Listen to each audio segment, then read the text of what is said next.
Hey everyone, and welcome to the 181st edition of DF Direct Weekly, which is, as ever, our weekly discussion show covering the latest gaming and technology news. Quick shout out, of course, to store.digitalfoundry.net for all of our merchandising wares, including our fantastic Mega Mousepad, as pictured here. Awesome stuff. Right, okay, joining me on the panel, lots to talk about this week. John Linneman, he's back. Hello. Hello, Rich. Good to be here. Yeah, a lot of stuff happened this week, so... including, it's You'll see. It's like we had the PS5 Pro, right? And then here comes Switch 2 hardware leak with a steel chair out of nowhere. Yeah. And here comes your virtual boy, which we'll talk about later. Alex Battaglia, hello. Yeah, hello there, everyone in the audience. I was about to make a joke how we're not talking about PS5 Pro this week, but John stole my thunder, so... yeah. Well, we are going to talk about it. It's gonna come up in here. It'll come up at some point. It'll come up. It's the professional. Come on. Okay. Let's crack on with that first news topic. Okay, so obviously we've had the PlayStation 5 Pro reveal. What we haven't had is anything to do with Nintendo Switch 2, or have we? Because there was what you might call a gigaton leak this week, where essentially it looks like somebody got hold of photography of some prototype components. Looks like a shell casing, prototype mainboard, and sort of outlines of the new Joy-Cons. Yeah. CAD drawings have since emerged. CAD drawings appear to have been in the possession of Chinese YouTubers for some time. Lots going on here, lots of discussion points. What should we talk about first, John? Should we talk about the form factor? Because we've got this really interesting YouTube video from Xiao Ningza, and she's basically 3D printed a Switch 2. That's amazing. I love it. And it's a bit of a chonker, isn't it? Yeah, no, it's very interesting to see that. So obviously, this is all just based on the prototype stuff, the all the stuff that's leaked out this week, right? But if this matches the final design in any way, then we kind of get this impression that it's significantly larger than the Switch OLED, but it looks slimmer overall than something like a Steam Deck. Like the screen actually would be bigger than the Steam Deck, but it seems to be thinner. And the control side, the Joy-Con basically are noticeably, they're still much slimmer than the Steam Deck is a chonker, right? Like the controls sticking out the side. So this should then still carry a very similar look to the regular Switch, which honestly, I hope this is accurate because this is exactly what I think I and many others would like. We don't necessarily need Nintendo to go all out and do something crazy again here. The Switch is a fantastic design, and this sort of handheld form factor has become increasingly popular. So I think this actually makes a lot of sense. The only potential issue here is that the size itself is possibly... I'd be curious to see if this turns off any audiences, especially in like Japan or other Asian countries where, having smaller electronics is kind of sought after. This is going to be a chonker. But I do have to say, based on the designs that we did see, I like the refinements to this design, the more rounded edges that you can see on the unit itself. It sort of reminds me of the 6th through 11th gen iPhone line. When Apple was doing sort of the rounded curves on the edges, but it actually kind of works here. Again, it's hard to judge from the printing, but it does, the way this 3D print and some of the drawings have suggested, it makes it seem like the screen has larger bezels around it, which is a little bit of a bummer, but still, it seems to be an interesting size here for sure. I liked the comparison with the Sony Portal as well, because that also, I believe, uses an 8-inch screen, which is what's suggested here for this new Switch. And again, it looks much sleeker with the Joy-Con design. But those Joy-Cons are interesting because that's what we first saw the drawings for. And it looks like the connectors along the edge are quite different. There had been rumors about magnetic Joy-Cons, and I'm wondering if they're using some sort of like new system to attach these to the Switch itself. The shoulder buttons on them are larger. And I also appreciate, because of the fact that it needs to straddle a larger overall system unit, it means that the Joy-Cons themselves then would become wider, right? Making them potentially more usable and comfortable as like singular controllers, right? Because that's the whole idea, is you can take them off and use them on the side or, vertically. And I always felt like the Joy-Con were a little bit small in the original Switch for that. So that's potentially an improvement as well. But I'm wondering about that sort of center point where you can see right in the middle, there's actually some sort of like a connector on there. You guys see what I mean? If you look at the edge of the Joy-Con where it connects to the system, there's, you have the rail kind of system there, but then there's actually, it looks like a physical connector with like pins within there, which I guess that could be part of a magnetic system where it like latches in and then it connects that way. I don't know. It's got a charge as well. Yeah, exactly. Charge as well. So there's all that. There's a lot going on. I mean, on the surface, it's very similar, but I like what I'm seeing here in terms of the potential refinements they've made to the physical design of the case. Yeah. I suppose the other thing to talk about is the fact that we've got USB-C's top and bottom. Yes. Now, principally, you would expect just the one per the original Switch, which, would go into the dock. And from there, if you needed additional functionality, additional devices, they would be plugged into the dock, right? But there's been a lot of conjecture about what this port is for. Some people suggesting there may be peripherals like cameras and whatnot that would plug into the top. I don't know what you think about that. I mean, what if it's, and I don't know if they do this, but what if they allowed you to just plug it directly into a display over USB-C, like a Steam Deck or something? Theoretically, you could do that from the bottom one. I guess the top one would be easier as well. But I guess it would also mean So one of the annoying things with the current Switch is if you want to use it in tabletop mode and with the included kickstand, you can't really do that while plugging it in, right? So the USB-C connector is, it would be blocked, so you can't actually plug it in. You need a special sort of cradle dock-like thing to set it in order to actually charge and use at the same time. So this would theoretically allow you to use it in tabletop mode while charging. Good stuff. So, Alex, I don't think I've ever met a person that's as uninterested in Nintendo Switch as you are. Well, I mean, yes, but I think at least from a technological perspective, I'm just curious to see how they'll bring DLSS across. I'm curious to see battery life. I do think the size, though, is interesting because I imagine one interesting thing about it being bigger this time around, if this pans out all to be true, is that they'll have the ability to do a shrunken Switch. Like if they do shrink the die, they can actually do a shrunken version of the Switch 2 for, just like smaller, larger battery life. You can imagine how they could sell it. Something like that. I'm also looking at the motherboard shot. I think Rich did some sleuthing there, but it's kind of confirming one of our fears that we had a while back about the. I think that's really premature. I mean, okay. Let's go through the whole thing, right? We've got this main board shot here, which shows it's basically the board without any of the chips attached to it. Nothing. It's just the board, right? But you can see that there's the areas there for both of the memory modules, right? So, and they're confirmed pretty much at this point, thanks to shipping manifests as LP, DDR, 5x 7500 megatransfers per second. So, that they're assuming the modules are running at full speed and bearing in mind what happened with Switch 1. That's no guarantee. You've got a lot of bandwidth there, but we also know the dimensions of those modules, which is 14 millimeters by 14 millimeters. So I did some perspective correction on that shot, which was not easy. And I've got to say, it's completely unscientific, this. I mean, it is, we're at the whims of Photoshop here almost. But yes, you can see that the die, the area for the package, I mean, that is confirmed there. You've got the area for the package. And then one would assume that the inner pins there may give some indication of what the die size is. And the problem with that is that well, you can see in the background there that I've got an Xbox One X chip there that was given to me by Microsoft when I went to visit them.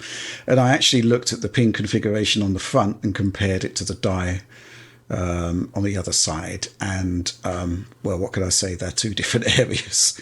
It's like 33% larger. So I'm not sure how much can be inferred from that. But the size of the machine, there's talk of 2 fans. I still think there's going to be people on family boards going crazy at this point, but I still think it's an 8 nanometer chip, or some other process that we're not aware of. Maybe, a 7 nanometer.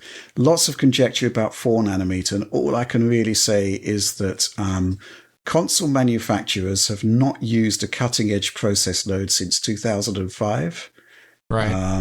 With Xbox 360, we had 90 nanometer Xbox 360, and that was one of the reasons why it was ahead of PC parts at the time. Had the latest technology, the latest process node. Nintendo doesn't do that, and in fact, Microsoft and Sony haven't done that. They've kind of like waited until those more dense nodes are actually affordable, and the concept that Nintendo would jump ahead to 4 nanometer just, doesn't make sense. And I've got another good example here. Let's go back to Tegra X1 for Nintendo Switch. We knew that the development kits had Tegra X1 in them, but everybody, including us, was hoping that the actual shipping units would have Tegra X2 in it. There were reports of noisy dev kits and whatnot, and we thought, it's a slam dunk. Tegra X2 is on a 16 nanometer node. It's going to be a smaller chip, more power efficient. It's got double the bandwidth of Tegra X1. This is like a no-brainer. Surely Nintendo will be using Tegra X2. It just makes sense. It was Tegra X1. And the reason why is, it was cheaper. It's that simple. And all I can really say about this is that don't be worried about it if it is 8 nanometers. Because we've had, 7 years of amazing Switch games, miracle ports, and it all was on Tegra X1. Now, obviously, I'd love there to be a more capable processor coming, a smaller one, more power efficient, better battery life. But, it's getting really, really difficult to make cheap consoles or affordable consoles, as we saw with PS5 Pro, as we've seen with Series X and PS5. So, we've got to keep expectations in check. The other note that I have about the shot with the main board is that something that does concern me a bit is that the container area there for the battery looks very, very small compared to like a Steam Deck or a ROG Ally or something like that. That is concerning, because to have good battery life, if you are on 8 nanometer or even 7 nanometer, that's going to be problematic. It means you've got to get your clock speeds all the way down to preserve battery life. That's the concern. So, yeah.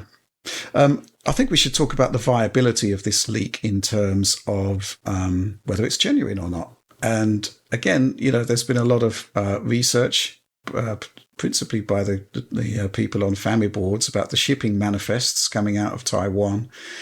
And it does look as though there's a lot of evidence there that this is like a prototype board from October last year. So there's some good sleuthing going on there on the family boards, and it does look as though it is genuine. So things could change, but, a year ago, probably not that much. No, I would say.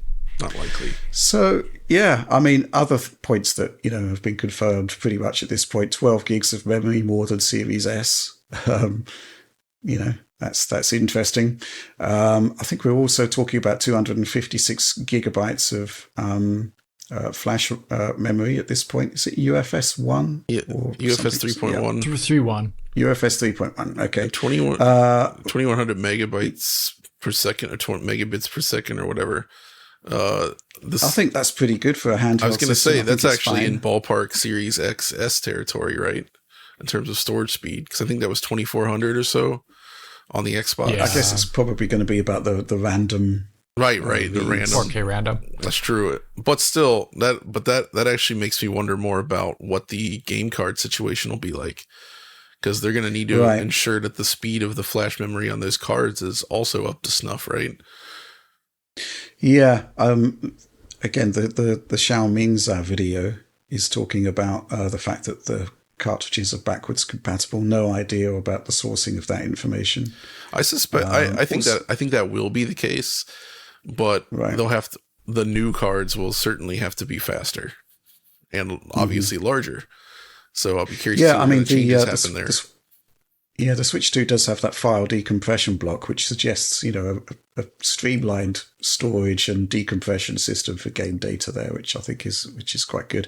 Also, micro SD slot confirmed, but we don't really know the specifications or the transfer rates of that.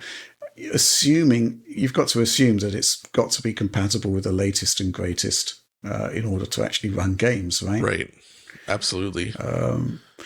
Yeah, so what can I say? There's lots of discussion now about a reveal coming imminently. There was talk about the Nintendo Directs that we had recently being pulled forward in order to accommodate a new Direct or some other Nintendo announcement, and everybody believes it's Switch 2. I'd love to see it. I've got no evidence that it's actually going to happen. Yeah, exactly. We've got this question here from Aliasing Anonymous. Given the mooted specs of the Switch 2, I'm skeptical they can hit a $299 price point even on 8nm. Do you think a $399 release is unavoidable, maybe with a haircut after the OLED release? Or could Nintendo surprise us with a lower or gulp, even higher price? Before I ask you about that, John, just going to point out that the Japanese yen has lost 23% of its value up against the US dollar since 2020. Oh, yeah. So this is going to be quite challenging, I would say. What do you think? Yeah, I think that's also one of the factors that affected the PS5 Pro. Possibly, yeah. And thus, I think it's very unlikely that they'll be able to get any below $400. And there's a high likelihood it could be higher. But it's really tough to say, though, because obviously Nintendo is going to be eyeing this as like the successor to their most successful game console ever. And there is definitely a sense that pricing too high could hurt that significantly. So the question is, how much of a loss are they willing to take? I think Nintendo can stomach a loss more than Sony could right now in terms of hardware, perhaps. But this is still a new generation of Nintendo. The current leadership, as I've said before, they've not launched a new console like this before. And there's a ton of pressure here coming off of the most successful console in Nintendo history. They've also traditionally struggled to launch after their successful consoles and find that same level of market share. So the fact that they seem to be playing it safe might help there, but it also makes me wonder, like, are they going to, let's say the price is high, $500 or something. What if they sit on the current Switch and they continue? You remember the old pillar strategy, even though it didn't really pan out that long, but they did for the DS and the GBA, where they said they had the DS, the GameCube, and the GBA, and they're like, oh, the DS is just the third pillar, sort of like hedging their bets in case it wasn't a success. You have to wonder, like, are they going to do a lot of multi-platform stuff early on? Like, how long are they going to try to keep the regular Switch going? Which I feel like they might need to do if this price is really high. I don't think they can afford to make it that expensive. No, I know that's the problem, right? Term view. I feel like $399 is where they would like to be, but it's still going to be tough. I think. Yeah, I guess my worry is, what can I say? I think Nintendo is more likely to actually consider taking a hit in terms of subsidies, as opposed to letting a system roll out as a failure out of the gate. Right. Which is a very real possibility. Going back to 3DS, there was a pricing issue there at launch, wasn't there? It was too expensive, yeah. They knocked it down within like 6 or 8 months, and they did that whole apology tour, if you recall. Apology tour. Yeah, remember there's like the ambassador games. You get here's all these GBA games, and you want to tell you, okay, we're sorry, it was too expensive, kind of messaging, right? I think you're right, though. I think that they would rather take a hit than price this too high. They need to get this at a reasonable cost. But then you look at like the cost of the current Switch OLED, and that's still like $350, right? Yeah. So like it's just wild to me to think that they're going to be able to sell a much more capable machine for just $50 more. Well, that all depends on how much profit they've taken up. The thing is, though, I guess with years. Nintendo more than most others, then certainly more than Sony and Microsoft, I think they can more easily make back whatever lose. They can subsidize it more easily because their software is a gigantic draw to this hardware, right? Like that is one of the main reasons, if not the main reason, that people are buying Nintendo hardware in the first place. They want those Nintendo games. So those Nintendo games are going to sell. So yeah, if they have like a new Pokemon, I mean, they're pumping out Pokemon really regularly these days. So if they have like a new Pokemon for launch period, I don't know if they'd actually have that, but I think they'll have like something like a new Mario. I think that's going to be hit around the time of Metroid Prime 4, which will probably be multi-plat. I would assume then that you'd get like a nice, much higher res version on the Switch 2 using DLSS and all that. And Retro Studios would be able to leverage that well. More than many, I'd assume, right out of the gate. Final point before we move on. We know it has ray-tracing capable hardware. We know it's going to be using DLSS. Alex, could this actually be a Nintendo console of interest to you? No. Like I just don't play games on the go ever. So that's I would sit in a corner and play it. It wouldn't be as nearly as fun as the way other people play with it. I think the one thing I'm curious to see what it means for multi-platform gaming right now, because games are having to scale down the Series S and making large compromises there. But I think the spec sheet here does make it a little bit more feasible to scale multi-platform games, especially ones that target 60 FPS here. I'm just very curious about like CPU, how that fares in comparison to what we see on the other console side. I'm also curious about like what's the memory interface. We know the amount of RAM and the speed, but is it like 64-bit? There's a lot of open-ended questions here. We just still don't know too much about. Yeah, and obviously whether they run the memory modules at full speed. Probably right. Because, there were variable speeds on Switch 1. The mobile clocks were lower than docked. Your point about the battery concerns me about the clocks, because if they're using that little tiny battery in there, I feel like they're going to crank all the clocks way down. 200 megahertz. Like, well, how low can they go? I think there's basically a limit on how low an ampere GPU can actually run. But I guess we'll just have to wait and see. Yeah, possibly. Okay, look, that's all we've got to say about it for now. Let's move on. Okay, so this one's interesting. Obviously, we've been tracking the progress of Dragon's Dogma since launch. It's a game that is extremely heavy on the CPU, and we've seen various patches since launch.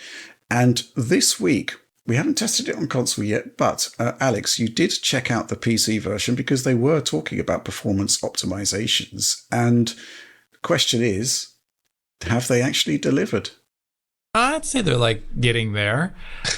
So the problem at launch on all devices, PC on console, was that you just go into the town areas of the game and presumably the NPCs and the amount of objects in the towns. It's definitely the NPCs because the draw distance of NPCs is still ridiculously low, even as of this patch. But it would just cause wild frame times, really bad frame times. And that would lead to a very unsmooth experience. Didn't feel like 30 FPS, even if maybe 30 FPS was nearly achieved. So that's improved as of like patch 1. But then this patch now, looking at it, putting it side by side with both the original game, patch 1, and now I've turned it patch 9, but I just looked at the release of patches and I numbered it 9. Here we're seeing over launch 26% better average frame rate performance, which takes the game on the Ryzen 5 3600 when CPU limited up into the 40s primarily, versus almost like sub 30 all the time. And if you look at the frame times while running around, they're also a lot better in general. I think that's great. The frame times still aren't perfect. If you do look, there are some, like one-off, whoa, like hills and valleys there that don't look too great. I think an FPS cap would maybe sort those out because the processor's probably being completely overwhelmed here by running it unlocked. Yes, which is the thing that happens. So I think an FPS lock is still recommended, but I think this puts the game in a much better place than it was at launch. But it's a little terrifying to see, I think, that, with patches, we're seeing games now recovering back like 25% or more performance. And, that's all fine and well. I'm happy to see it happen, but it does point out the fact that the game was put out way too early. It probably should have come out later with better performance. Yeah, the frame times are the launch code there, my word. Yeah, that's not good, is it? No, it was pretty unplayable, I thought, in the cities at launch. And I said as much in the video that we attached to our main review there, where I said, you should really wait to play this game because I think it's going to get better. I think it's a little weird, though, that the draw distance for NPCs is still so bad. Well, I had to do multiple runs to get this benchmark actually working. One is because there's a lot of things that just like stop your character in the middle of the city while running. Like a character walks up to you and I had to start over. But another thing that ended up happening is I would sometimes run into NPCs that would pop up immediately in front of me and it would mess up the run. So it was still a thing. I'm curious if they can ever fix that. I wonder why they have the draw distance of NPCs somehow related to this. Like, I would imagine they could like imposter them in some way to get them at least visually there, if not calculating all the NPC stuff behind the scenes. So I don't know. I still think it doesn't look very good in cities as a result of that NPC pop up, but at least it performs a lot better. Mm-hmm. Yeah. I mean, I was thinking about your imposter theory there. Well, for those that don't know, an imposter is basically a 2D sprite that transitions into the 3D model when it's closer, but the characters here manifest so close to the character. I think the imposters would kind of look a bit. Yeah, I mean, they could do like maybe instead of like a 2D imposter, it could just be like a 3D, very dumbly animated thing. It doesn't need to have like all the, I don't know. Like it's like it doesn't need to be a full NPC. It could be something different. That's the thing that I imagine in development that probably wasn't there. I think the drawing in their draw distance was something they did as like an emergency measure before launch, because I don't think anyone was designing these epic Dragon's Dogma 2 cities and they were thinking, the characters are just going to magically pop up in front of you. Like it still looks really bad, actually. It's not exactly Assassin's Creed in that regard, is it? No, and in fact, you look at a lot of other games with open world cities, it's pretty dire here if you look at it in comparison. But, those games are much more limited in terms of like the systemic interaction of what can actually happen. Like, these cities can be attacked by like giant monsters and stuff like that. That's pretty cool. So Oliver wasn't available to do the console comparisons here, but John, last time we discussed Dragon's Dogma, it had the 120 hertz VRR support added, and you were considering playing it. Yeah, have you been playing it? I have not finished the game, but I definitely played significantly more of it. I was happy enough with that prior mode. I haven't actually checked to see if performance has improved since then, but that did basically fix the frame time issues that I had before. And, it was not smooth per se, but it was consistent. And that's basically all I wanted, was the frame time seemed smooth. And I know Alex doesn't like to hear this, but I was using VRR as a crutch, and it was a crutch that worked in this case. Because without VRR, it was still in shambles, shall we say. Yeah. Shambles. Okay. It's an interesting game, though, because I'm not sure I like it as much as the original, which is, I wasn't compelled to finish it yet, but I think there's some really cool stuff in here, but there's just something about it that's a little off, and it's hard to explain why yet, but it is still a well-built game, and there's a lot of interesting stuff, and the mechanics are still unique for this. and I hope that they leverage some of the Dragon's Dogma stuff in building Monster Hunter Wilds. I love how everyone has trouble pronouncing this game, by the way. Dragon's Dogma. Dogsmas.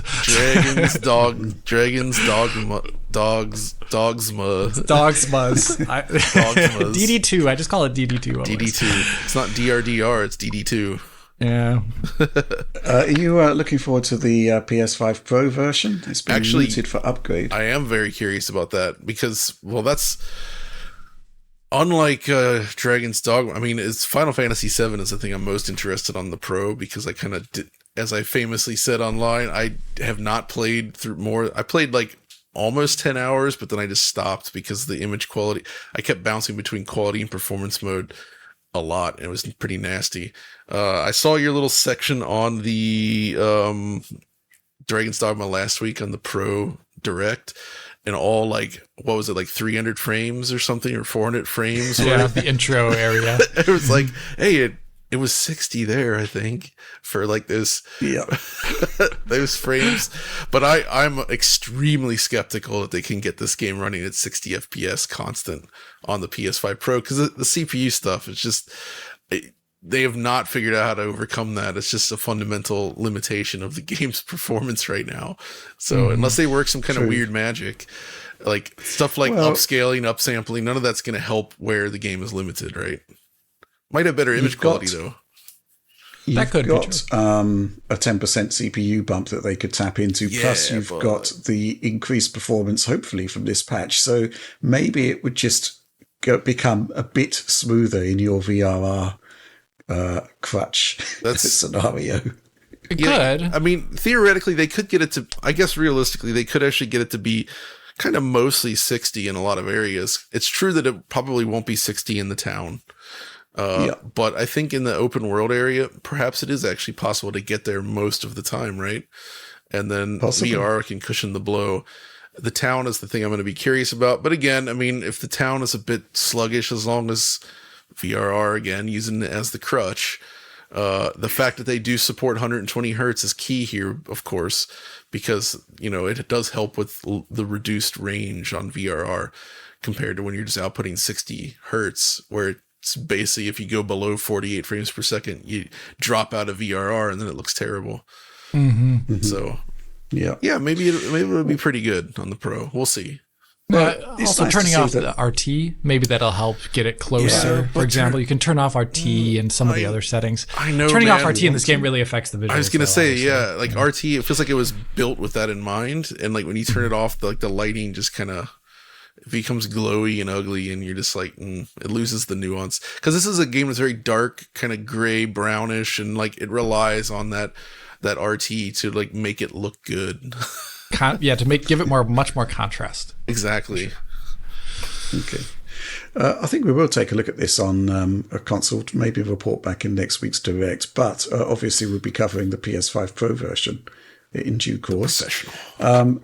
But with that, let's move on. We're staying with Capcom now. This week, Dead Rising, the remaster came out. Is it Definitive Remaster or something like that? Even so, Dead Rising Deluxe Remaster, DRDR. Deluxe. Okay, Dirter. That's Dirter. Sounds very posh. We did have code. We didn't have time to get round to it because, things are kind of busy. But Alex, you've taken a look at the PC version. Oh yeah. I've played about half an hour on PS5. What can I say? I think, for people that love Dead Rising, it's great.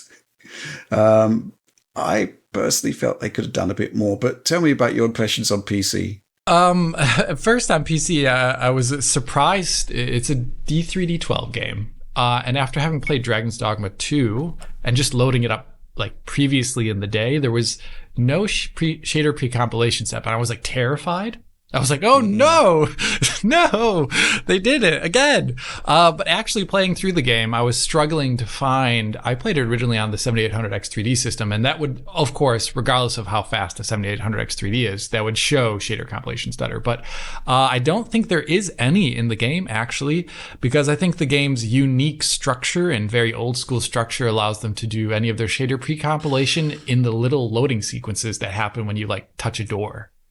It's kind of split up like an old Resident Evil game in that aspect. Like you go to a new area, there's like a slightly wider open area, but each time you go to like a separate part of the map, it's always doing a load screen. And I think that's how they're taking care of it. The settings menu is, I would say, just like you've seen in other games from Capcom, but I think it's actually a little better here in one aspect, that it actually supports DLSS, XeSS, and FSR. I don't think the interlaced option is there anymore, which is good. I played the game in 4K TAA, maxed out on the 4090. It did not drop a single frame in my entire play. The GPU was like at 30% the entire time. The game is very much so. It looks like a PS4 quality level of game, like in terms of just like the assets and the environment and the lighting is, it's like very similar to stuff you would have seen back then. Then I loaded it up as well on an RTX 2070 Super, just because I'm like thinking, okay, on the Ryzen 5 3600, because this is a PS5 game after all, like that GPU is something that I've used historically. And there I thought getting to 4K was a lot harder than I would have expected.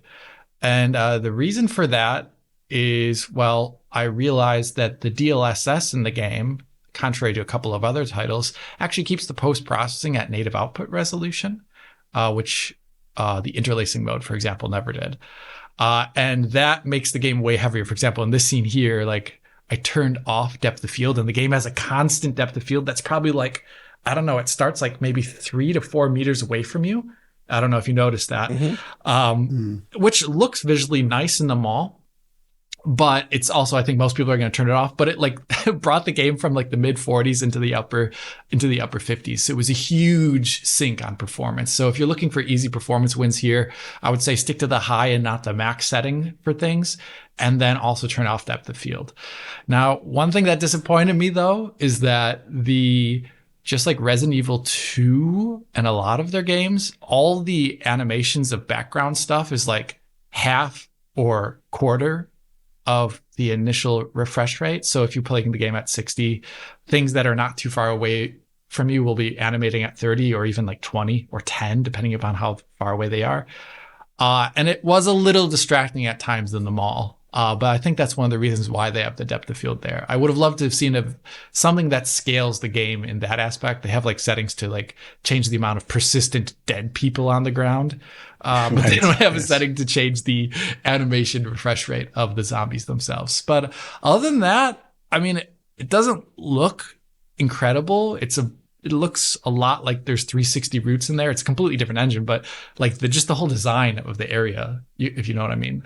But it's fine. It ran fine. I could not reproduce any of the stuttering that I saw someone posted to me on Twitter about it. I could not reproduce it. I only got one stutter on the 2070S that I could not reproduce after I got it the one time. I have no idea why it happened.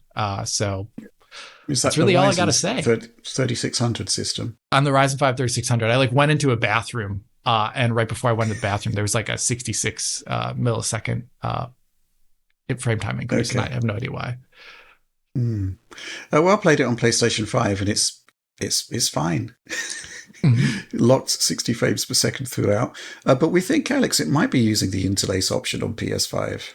Yeah, based on the screenshot cuts you sent me, there was some like I always call it cross hatching, but it looks like someone just like dithered the edges of things on camera cuts, and it's fine, right? Fine. Yeah, it looks clean. I haven't really got any issues with it. I guess, what can I say? If you loved Dead Rising, this is Dead Rising. It has been modernized in some respects with new controls and, but otherwise it is Dead Rising. It still feels a game of a certain age. And I think that's fine. It's just that, obviously, with Capcom producing the likes of, Resident Evil remakes and whatnot, you just can't help but wonder if Dead Rising had received a similar level of attention, how that game would have looked visually. But, what can I say? The nostalgia hit is heavy on this one because this was a fairly early Xbox 360 game. And I think Xbox 360, what stands out to me with it is, it arrived in 2005, and then going into 2006, we started to see things which were just absolutely amazing, I thought. When we first saw the reveal for Assassin's Creed, for example, this was like a wow moment for me.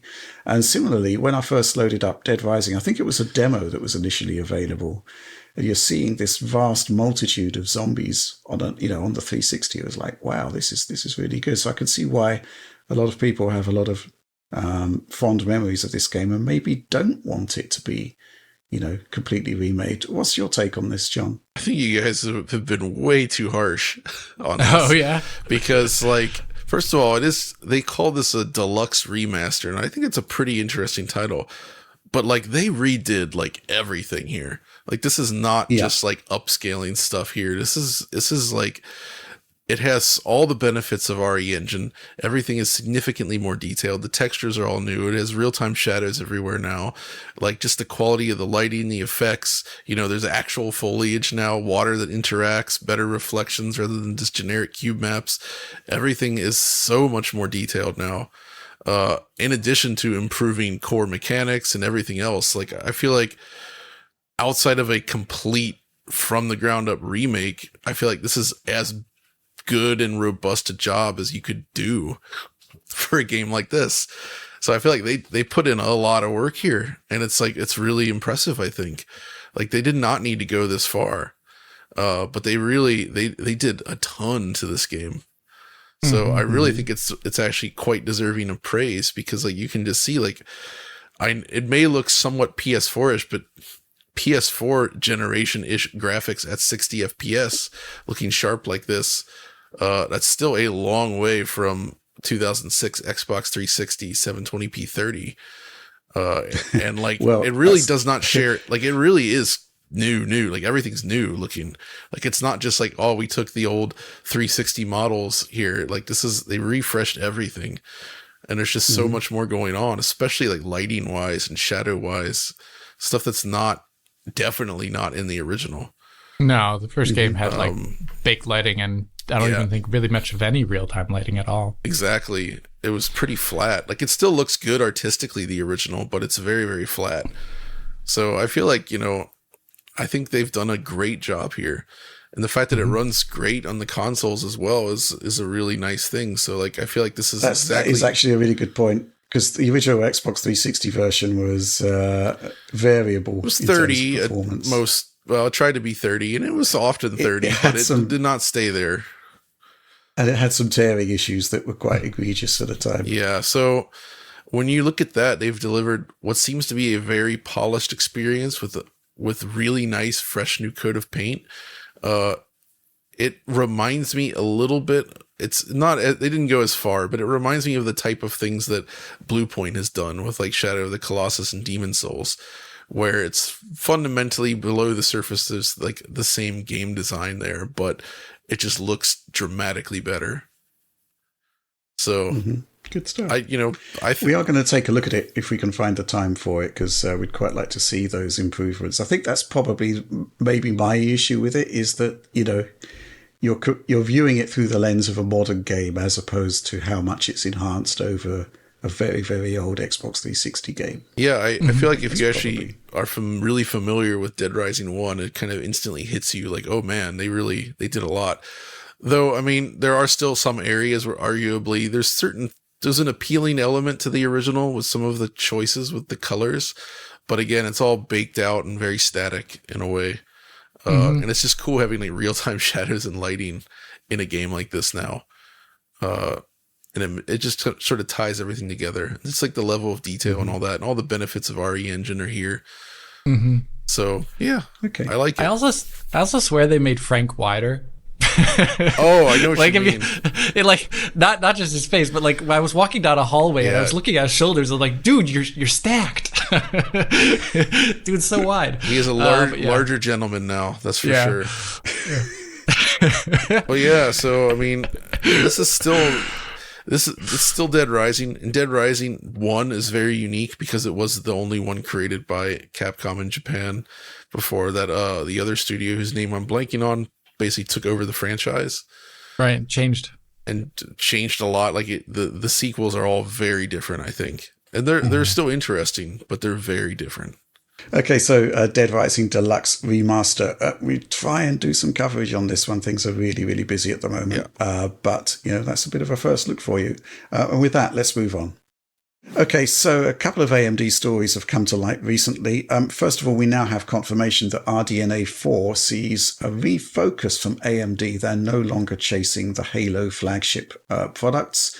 They're going to be leaving that to NVIDIA, and they're going to be concentrating on mainstream products. And there's reasons for that, which we shall discuss.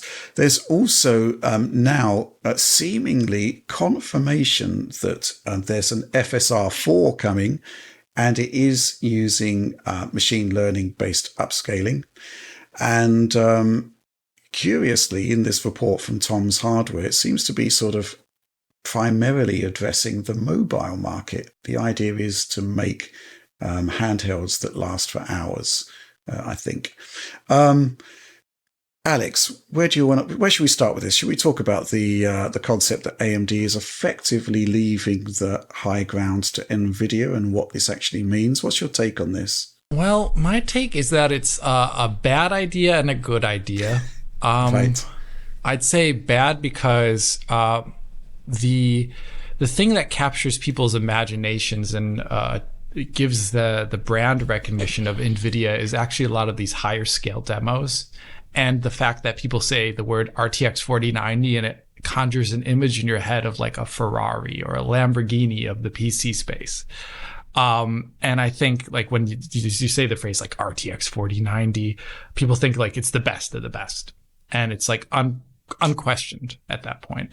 Yeah. And I think leaving that level of mind share off the table, in spite of the fact that it might be a small market in terms of how many people buy RTX 4090s or whatever, I think that is not good for the AMD brand image, just because it will capture less imagination and less, mind share at that point when you're not competing.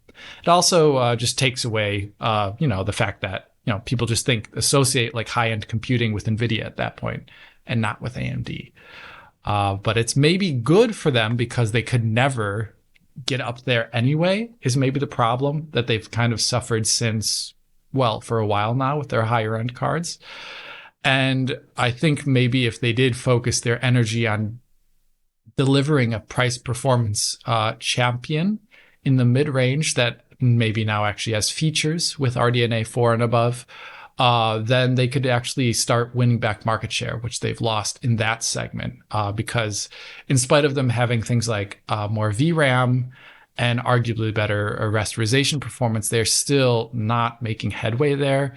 And if they did concentrate instead all of their effort on that, maybe that would be a good way to bring out that. Obviously, that's a market segment that they want to capture again at some point. So I'd say it's both good and bad. I do tend to say that's maybe overly more bad than it is good. John? Well, I mean, it's interesting because I feel like AMD has struggled in this high-end GPU market, while at the same time they've flourished in the burgeoning handheld PC market. So It just feels to me like they're just shifting to where they have established themselves as a serious player. Because realistically, I feel like I just don't think that they could catch up to NVIDIA's high-end offerings at this point. Like it's right. They're almost too far behind, and they don't necessarily have the engineering people on board and the resources to actually make that happen, because what NVIDIA is doing is fundamentally it's an expensive, time-consuming thing to achieve. But Radeon still has a lot of value in other places, and clearly that's where they're focusing. So it makes perfect sense to me that they would do that. Although I am sad to see them drop out of that space, just because more competition is always nice at that level. It is nice. I'm going to read out the quote, which is used to justify this decision. My number one priority right now is to build scale to get us to 40 to 50% of the market faster. Do I want to go after the 10% of the total addressable market or 80%? I'm an 80% kind of guy because I don't want AMD to be the company that only people who can afford Porsches and Ferraris can buy. We want to build gaming systems for millions of users. Yes, we will have great products, but we tried that strategy, the King of the Hill strategy. It hasn't really grown. ATI has tried this kind of king of the hill strategy, and the market share has kind of been the market share. I want to build the best products at the right system price point. So think about price point wise, we'll have leadership. I've got a number of issues with this because the strategy has been tried. Let's go back to started with the RX 480, which became the RX 580, which became the RX 590. Now you can look at it in two ways. I think those products were the most impactful AMD GPUs in a long, long time. But GTX 1060 just, dominated in terms of sales against all of those products. And it didn't really do that much for AMD. It didn't, they're talking about getting to 40 to 50% of the market faster. The strategy has been tried and it has failed. So to do it again, I'm not quite sure what the actual strategy is there, right? And Alex, going back to the Halo thing, it sounds overly simplistic. People probably won't believe it's true, but it kind of is. Mm. If you have the Halo product out there, it has such a hold over the market that people simply buy the version of the Halo product that they can afford. And that kind of marketing is solid gold, and it works. And I think you're also right in that they've had two generations where they actually gave it a really good go in terms of Halo products. If we think about the RX 6000 line, RDNA 2, they had a full stack there, and going up to like the 6900 XT. Right. Those were good products, I would say, very good products. They were comparable against Ampere when nobody thought they would be. Did it do anything for the market share? No. And you can see that just by the fact that those products were discounted quite dramatically, especially when their successors came along. And when the successors came along, the same thing happened. They didn't really change the landscape at all. So I guess AMD have got to do something, but it really does seem like reducing the scope of their operations as opposed to trying to take NVIDIA on. So the comment here is kind of like saying we're going to take NVIDIA on, but really they're not. Right. It's going to require so much from AMD to actually properly take on NVIDIA at this point. Now, if we go back to, there have been so many examples in the past where AMD has actually had price versus performance better products than NVIDIA. Classic example, GTX 960. They had the R9 280, I think, or 380. It was a better product than the 960 in every single way. It really was. It was so much better. And yet the 960 continued to sell and achieved market dominance. And the task now is even more dramatic. It's even, the mountain to climb is even higher because the products are no longer interchangeable. Right. DLSS has changed the face of the market. So yes, we'll talk about FSR 4 shortly, but yes, they're way too late with a viable DLSS alternative. Way too late. If we're getting it now, that's great. How they're going to do that, to sort of regain that kind of momentum, I don't know. So I guess it's just a strategy that's adjusting to reality almost. Right. Why should they compete when they can actually do so much more in other markets? And John, you quite rightly pointed out the mobile market.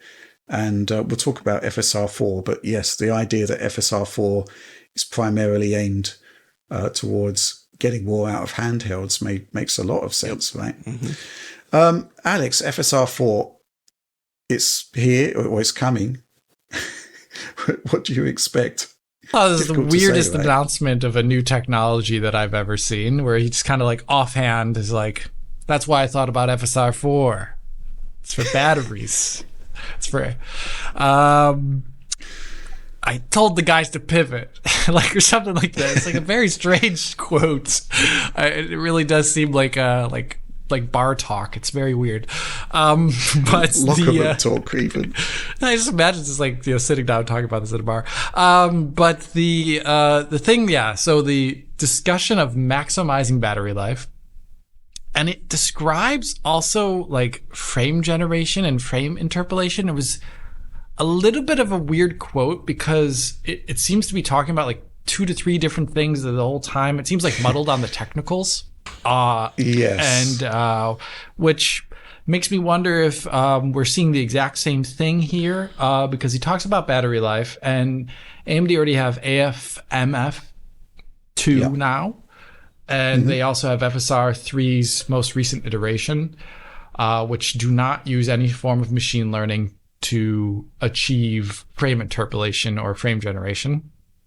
And he mentions that the technology, AMD has multiple aspects of FSR that have updated kind of not in step with one another. And so FSR 3 released, and it took the spatial temporal upscaler FSR 2.21 at that time and just relabeled it to FSR 3 coupled with frame generation. So I don't know what this is exactly talking about. That's my one issue with this quote. And I also think since he talks about using machine learning and frame generation, I'm wondering if this is an NPU only technology at the moment, like the description of it. Exactly what I was thinking. Yeah. Because they're pushing NPUs in the mobile space in the very near future. And so I don't know what to make of it. Also, once again, it's just a little late to the party for me. Like, I feel like this push should have maybe happened 2 to 3 years ago at this point. But I'm very curious to see what it comes out as, because this quote, unfortunately, doesn't give me much to work on exactly what we're looking at. Well, let's talk about the quote. On the handheld side, my number one priority is battery life. If you look at the Asus ROG Ally or Lenovo Legion Go, it's just that the battery life is not there. I need multiple hours. I need to play a Wukong for 3 hours, not 60 minutes. This is where frame generation and interpolation come in. So this is the FSR 4 that we're adding. Because FSR 2 and FSR 3 were analytical-based generation, it was filter-based. Now, we did that because we wanted something with a very fast time to market. What I told the team was, guys, that's not where the future is going. So we completely pivoted the team about 9 to 12 months ago to go AI-based. So now we're going AI-based frame generation, frame interpolation, and the idea is increased efficiency to maximize battery life. And then we could lock the frames per second. Maybe it's 30, maybe it's 35. My number one goal right now is to maximize battery life. I think that's the biggest complaint. I read the returns too from the retailer where people want to play want to be able to play these games. So this came from Tom's Hardware, where they pointed out, well, why are they talking about handhelds and not desktop GPUs? And I think you might be quite right there, Alex, in that it's an NPU-based endeavor, which is, is on certain SoCs only. But the concept of using frame generation to get to 30 or 35 frames per second fills me with horror. What does that feel like? Yeah, wow. Ooh. That's going to be an experience. But it's going to be an experience that you can enjoy for hours. Yeah. So I'm hoping there's more to it than this. You would think surely there is a more holistic strategy to this, but it all depends really what RDNA 4 is all about, and the extent to which this technology might or might not be compatible with existing RDNA desktop GPUs. But it's strange, isn't it? I think. Quite strange. I would have preferred a much more I think they announced FSR 3 frame generation as a very reactionary thing to NVIDIA's DLSS 3. Like, they showed it off with like a scroll like a sideways or forward scroll in Unreal Engine 5's Matrix City sample demo, and it was just like one slide on a presentation. Maybe it was 2 slides, but I would have preferred if they talked about this in a more structured way, so we'd have better expectations about what to expect. I mean, NVIDIA doesn't tend to let anyone know about anything until the very last minute or via leaks. So I don't know what they're banking on, but yeah, we'll see. Mm-hmm. Okay, we got this question from Robbie Sabo Strigas. Apologies about pronunciation, as always. Sure to have that disclaimer at the beginning of every DF Direct Weekly. Hello there, DF team! Exclamation point. AMD seemingly bowing out of the high-end GPU race actually makes them more attractive, to me at least. NVIDIA charge whatever they want for their cards anyway, so what's really going to change there? I find... Fair point. I find the lower power prospects of AMD almost admirable, and it aligns with my own low power consumption ethos. If the AI-powered FSR 4 rumours turn out to be true, then I'm all in. I can't be the only one giving up on these super high prices and not chasing the quote-unquote ultimate power dragon. The thing is, AMD hasn't really been that efficient on desktop GPUs. Which is, except for our Lord and Savior, the Radeon 7. Definitely, that's the one. So I don't really know what to make about that. I do think, though, that doubling down on whatever it is they're doing with handhelds is a great idea because, they've just produced some really good products there. But if they're going to double down on that, that's fantastic. They're ahead of NVIDIA in that space for sure, obviously. Yeah, because NVIDIA can't get an x86 core out there. Yep. Yeah. And we're still a long way off ARM for Windows actually bringing any kind of competition there. Okay, let's move on. Interesting story this week. PlayStation 6. A fascinating story that there was actually a bidding battle between Intel and AMD to produce the SoC for the PlayStation 6, and apparently this was happening way back in 2022. Gives you some idea of just how long it takes to make a console. It seemed to be the case that the negotiations with Intel broke down over pricing, but also there were concerns about backwards compatibility. John, what did you make of this story? I was kind of baffled by it, but it's interesting. It's always good to know for sure that there was some sort of a shopping around happening during the console construction phase, sort of like mapping out what it's going to be, because it did feel like they've just selected AMD as the partner, and that's just where they're going. I like this idea of seeing Intel in the console space again, because it has been a while, 24 years, 23 years, I guess, since the last time Intel was using a console was, of course, the Xbox, right? But given Intel's recent woes and various other things going on, I'm not sure that would have been the best choice at the moment, necessarily. And one would assume that if they were going with Intel, they would be looking at a system on a chip, right? So that would include the graphics side of things, which that would have been interesting, actually. And that's something I might have liked to have seen, because Sony working towards a console release may have had a positive impact on Intel's graphics engineering. You know what I mean? Like it could potentially push them in a new direction, push them to try things that they maybe had not, because suddenly they need to hit this sort of this new performance level for the contract, which could then, be parried into something for the PC space as well, right? Because I think we all want to see Intel become a bigger player in the graphics market.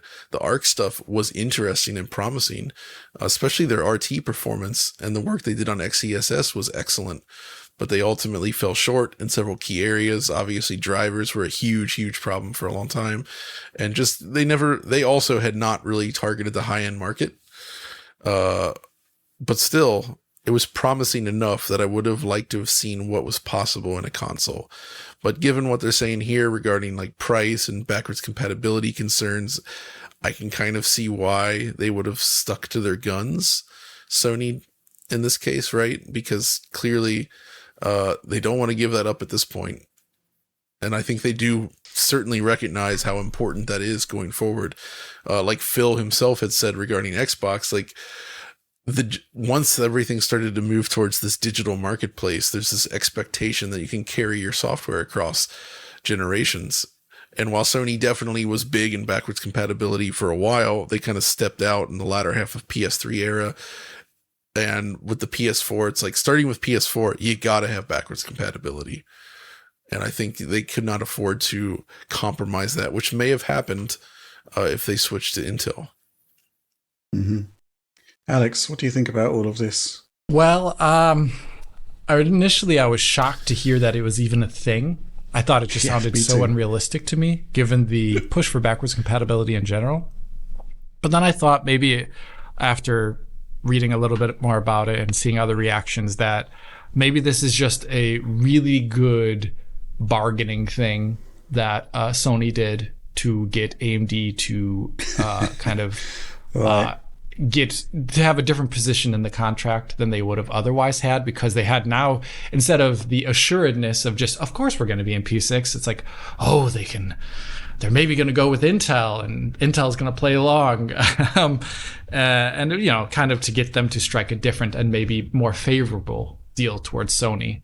And I think that is maybe more realistic. At the time, Arc had yet to release. And there was still a lot of unknowns there about their performance. CPU-wise, I think the performance was known. But power performance was something that Intel already struggled with. So I'm not sure actually how realistic it was for the timing that they were talking about to like push forward a product that they could start thinking about. So yeah, I don't know. It's cool though that it happened, and I almost wish it did, because it would be really boring again to just see two AMD boxes. Yep. So that's a bit sad, but I guess maybe it was not meant to be. Clearly not. Yeah, I think the issue is always going to be compatibility, and you're quite right, John. People do want to bring their libraries forward, and if you can't do backwards compatibility, or there's going to be compatibility issues, that's not great. But the concept that Intel were involved at all, I just was kind of astonished, to be honest. Right. But, you know, we've got to understand the way roadmaps work, and products are in development for years, many, many years, and we're starting to see some good stuff from Intel. You know, Lunar Lake is coming, and potentially very, very good there. And we've got the new Battlemage GPUs coming, which I'm extremely excited about. Battlemage. They've come on leaps and bounds with their drivers. I'm not quite sure they're there yet, but we'll see. So, you know, I guess there's a lot to commend the idea of going with Intel, but maybe not quite yet. And certainly the backwards compatibility thing, I think it's probably more of an option for Microsoft, to be honest, bearing in mind the whole DirectX interface that they have, and their sort of record of being able to move between architectures from one generation to the next. But the concept that PlayStation 6 was potentially going to have an Intel chip, that's kind of like mind-blown territory, really, isn't it? Wow. I guess we've got now confirmation there's going to be a PlayStation 6 as well, which is nice. I don't think there's too much more we can add to that. So let's move on. Okay, so this one is kind of weird. We've been thinking it's been weird for a long time, but recently a remake, or rather a remaster, we just don't know yet, of Horizon Zero Dawn, the original Horizon. It is coming, seemingly for both PC and PlayStation 5. There have been ratings done on the game, so, you know, we kind of now know that it's not some sort of sick joke. It's actually happening. And in the last couple of days, remarkably, and I can't quite believe this one, but in this industry, nothing surprises me anymore. The concept that there may actually be a Days Gone remaster. Let's just sort of pause for a moment there to consider that. John, what's going on here? Do you believe any of this? I mean, Horizon Zero Dawn remake or remaster, it's seemingly happening. But Days Gone, what do you make of this whole scenario? It's kind of like The Last of Us Part 1 on steroids, isn't it? Oh man, yeah, I do not like this idea at all, but it does feel it does seem like something that they might do.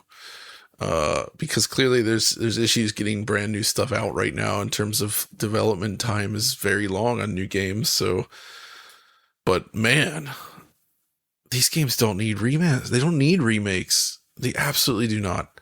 Like, not even a little bit. Like, yeah. Days Gone itself is actually still a very interesting game mechanically. Yeah, absolutely. it does a lot of cool ideas with traversal and survival across an open world that I like to see. But I think it's aged extremely well. It's already 60 FPS with good visuals on PS5. It has a solid PC version that's very scalable. It looks good. There's nothing wrong with the gameplay as is. Like, it doesn't need to be updated at all.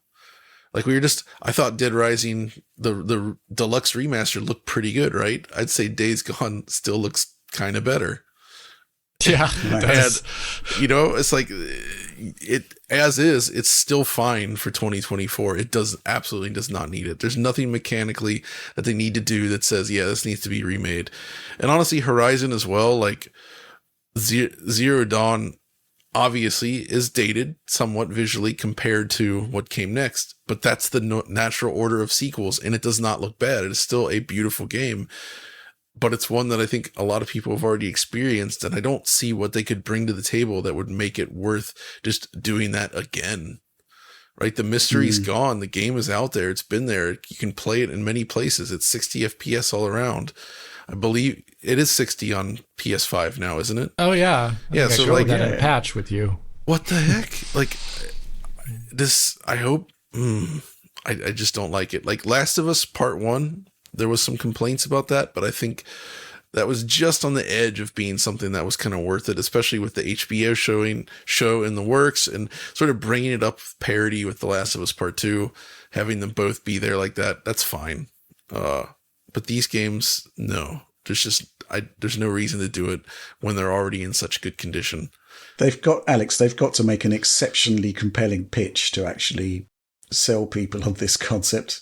Yeah, I mean, I guess they would, especially for Days Gone. That one is the most confusing one for me. I guess we haven't seen any production output from the studio in a long time, right?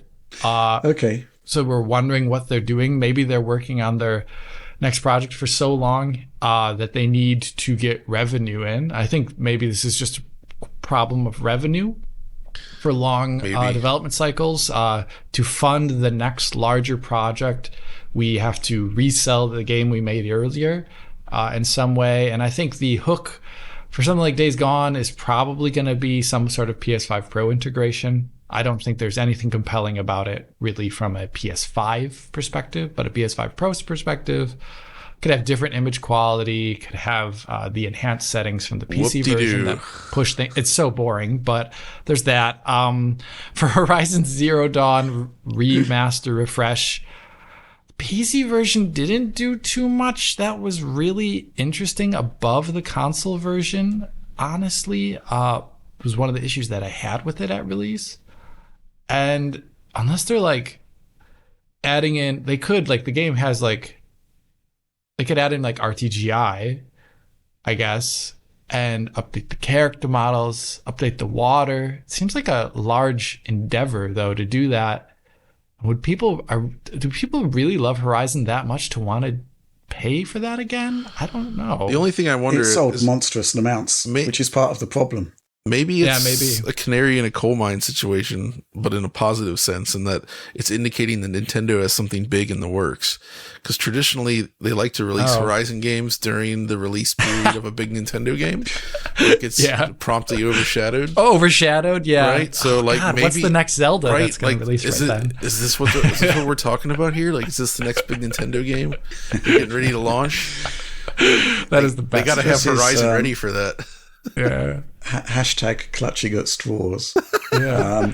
I don't understand, considering that Sony essentially seemed to be turning its back on Days Gone, the concept that they would now go back and remaster it is, why would you do that unless you're actually going to resurrect the franchise, which is a concept that is far more appealing to me, because I do think it deserved a sequel. And retrospectively, people look at that game a lot more favourably than they did at launch, although we actually loved it at launch.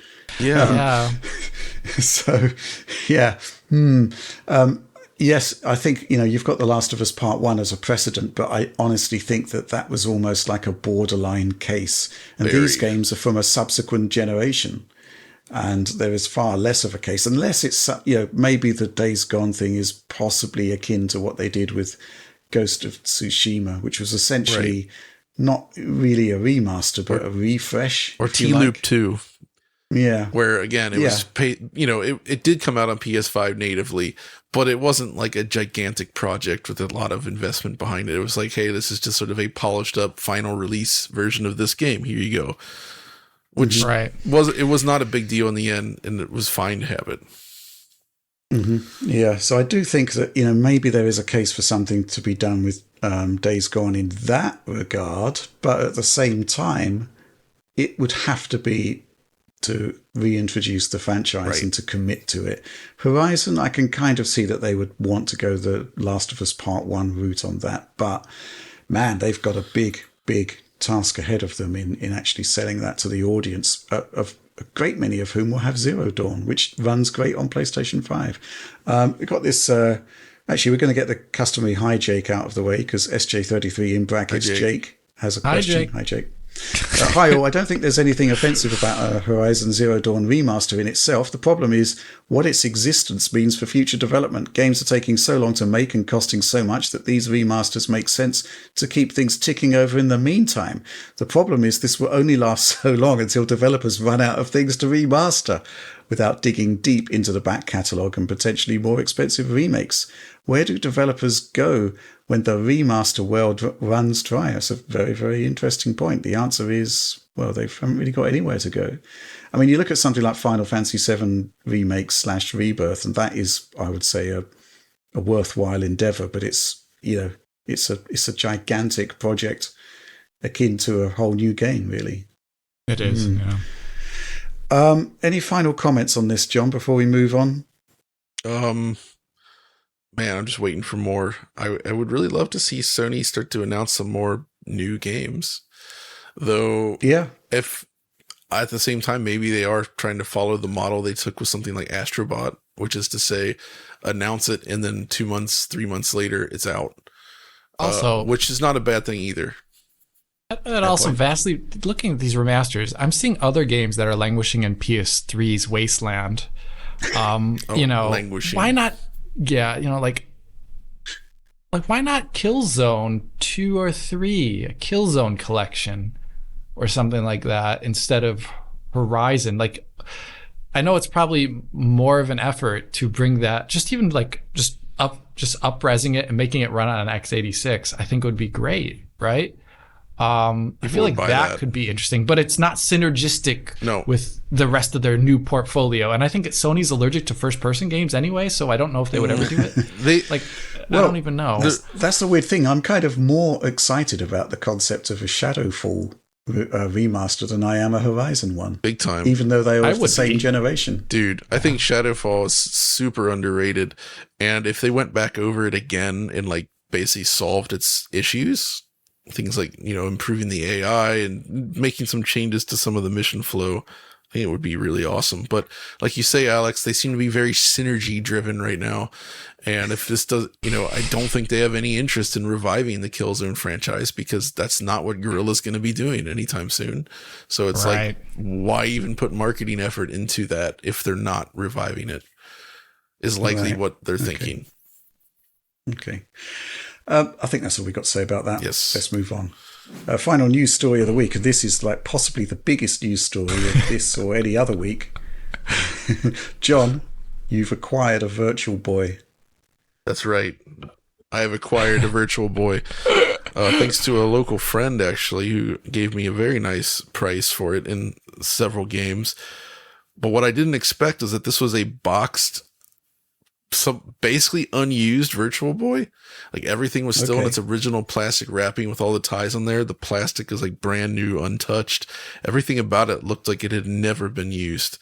The condition is so I noticed immaculate. You're not showing the Virtual Boy. Is it just... Oh, wow, there it is. There it is.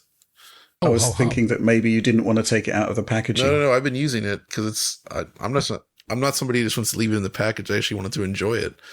And enjoy it I have, because prior to this, my experience with Virtual Boy was primarily emulation. I only really used a real one for maybe 10 seconds at some random show where I was afraid to stick my face in there anyway, because who knows, you know what I mean?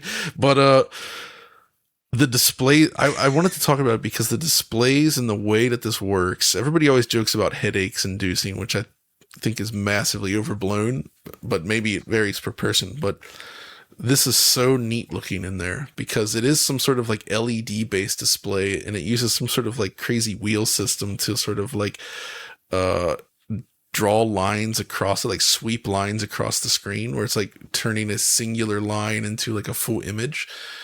But due to the nature of how the screen works, you end up with, when you're peering through it, it's pitch black because it's not like an LCD with a backlight or anything like this. It's drawing the dots directly. So it's very, very dark, which looks awesome. It has very good motion clarity. It's like one of those signs you would see on like the London Tube, like Alex and I were musing them. You remember when we were in London, we were like, man, the motion clarity on that sign is awesome. I recall. To me, it feels like they've basically leveraged that kind of LED style technology to make the screen inside the Virtual Boy. So it ends up just looking really, really clean and sharp in a way that you don't expect from something back then. So even though it is all like shades of red, it looks like so cyber. Like it's got this look to it that's really, really cool. And the 3D effect, it actually works. It genuinely does work. It's cool. Like you have the various parallax layers as you'd expect, but because it's one screen per eye, there's zero crosstalk or anything going on there. It is more like VR is today, but you're looking at a screen, kind of like the HMZ T1 I talked about, where it's like a portable viewer headset. That's what this is. It's not VR with head tracking. It is just like you're looking into this thing and you see a big 3-dimensional screen thing projected out in front of your eyes. I was also surprised by the sound quality. Like the speakers are very loud and they implemented some sort of spatial audio effect. So it feels like the sound is actually moving across and over your head when you're looking inside the Virtual Boy in a way that really surprised me. And like the sound quality and the music quality in the games is really impressive. And the more I played, the more I realized like the form factor and the weirdness of this thing ultimately would have killed it, because the actual games themselves are great. Like it's like, This is like Nintendo doing pixel art on a 32-bit class machine right before they made the jump to N64 and abandoned pixel art for years until the GBA. So you get some really detailed pixel art sprites that are like much higher quality than what you would have seen on like a Super NES, I think, because it is technically more capable in certain ways. Obviously, it's not a color system than what a Super NES can display. So you get these large, expressive, super detailed sprites and characters going around the screen. You get this 3D effect. It just winds up feeling really neat.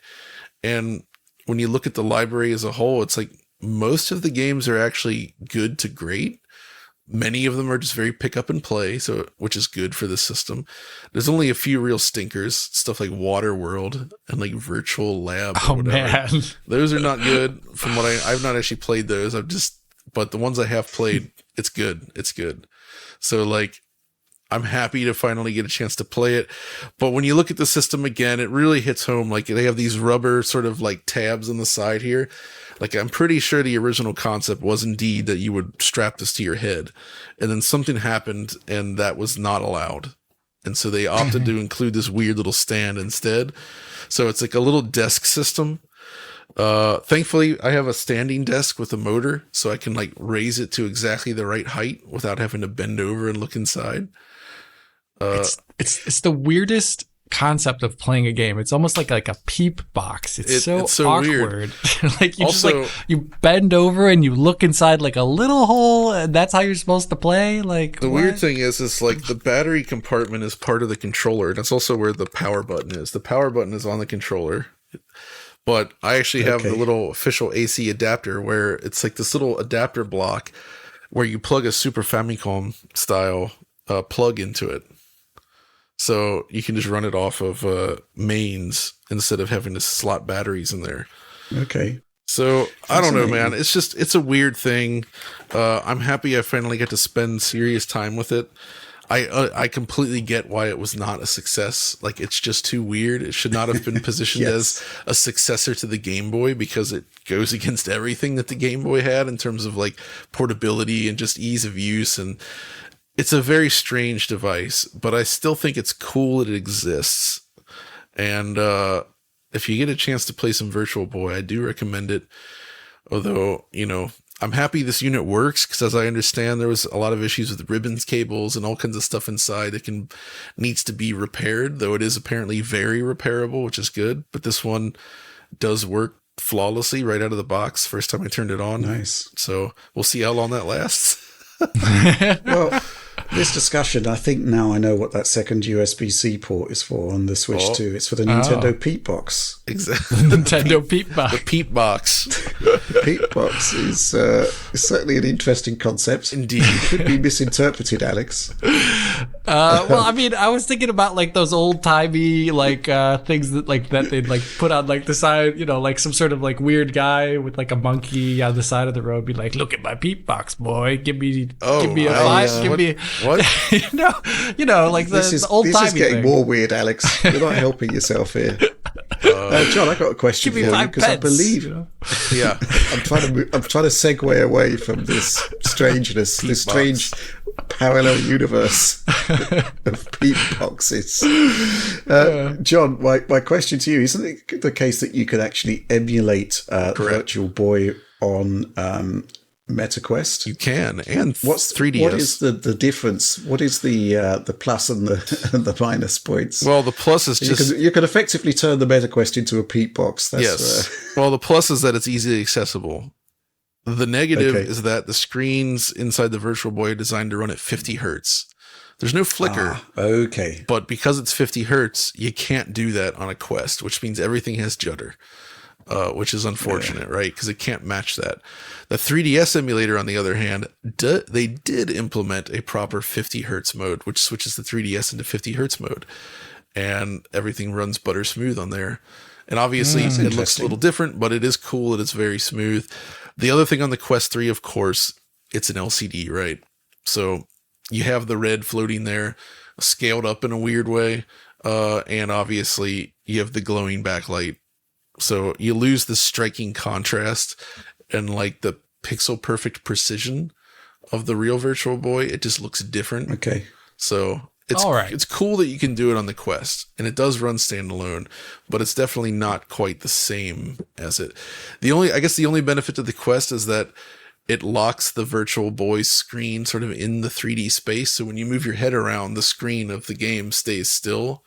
Right? Since you have actual head tracking, whereas with the real Virtual Boy, you're not really supposed to move your head, right? You just peer into it. It's a Peep Box. Thank you, Jack. Okay. Oh dear. Okay. Well, that's the end of the news, and we're going to move on to supporter Q&A now, which is the part of the show where every week I post on Patreon and ask our users on the DF supporter program to suggest questions and topics for this week's Direct. And we're going to kick off with this question from Samson. Hey DF brethren, after picking up God of War Ragnarok on PC, it looks like we have yet another banger of a PC port of a Sony property, and it is not from Nixis, but a collaboration between Jetpack Interactive and Santa Monica Studios. With the exception of Horizon Zero Dawn's launch, how is it possible for Sony to continuously deliver in an industry plagued by ports with #stutter struggle? So Alex, I chose this question for a couple of reasons. I think by and large, Sony's done a pretty good job, but there have been some missteps. Can't forget that. We can dwell on them. The Last of Us, yeah. And who can forget the Sackboy debacle? Yeah, Sackboy was... so there's been things where I think they've done less well there. I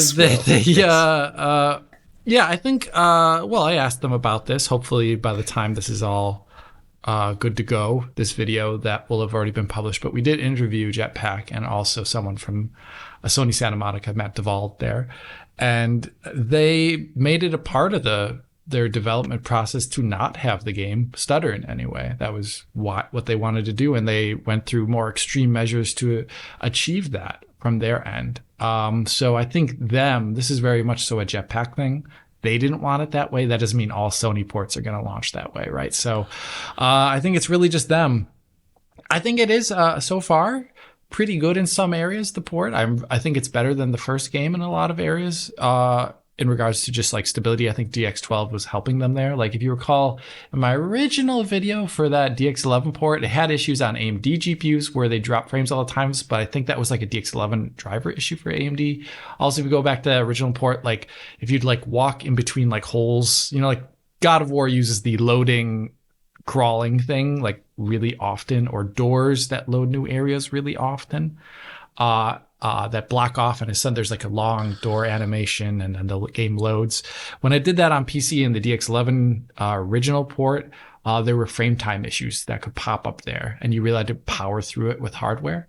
And that this port doesn't seem to have that issue at the moment. So I think it is really just Jetpack throwing their weight behind it. A small team, by the way, just 4 engineers. Amazing. In total at Jetpack. That's remarkable. So you have to think about that. This is not nearly as large as Nixie's. I think Nixie's is like, how many? I don't know. It's like 60 plus. I know that. There's a lot of people at Nixie's, but they also have multiple projects going at the same time. Jetpack is just, they worked on this for like 24 months. Mm-hmm. You played the game, right, John? Yeah, I did. Impressions on my PC build? It's awesome. Yeah. Like actually, I really think it was such a smooth PC experience. Actually, it just ran. It runs at a very high frame rate. Max out the settings. I think image quality is a big step up with using DLSS and all that over what you could see on a console.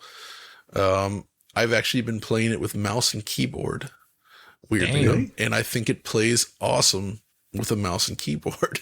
Way better than I might have expected, actually. The combat's really fun that way. The whole thing, I mean, I guess you got to get a little bit used to the fact that you're not meant to really look up and down so much like a normal third-person shooter. Right. So like the up and down movement feels a little weird, but once you get used to just mostly looking left and right with a little bit of up and down, it's fine. So the only thing, I guess, is that I don't feel like they went...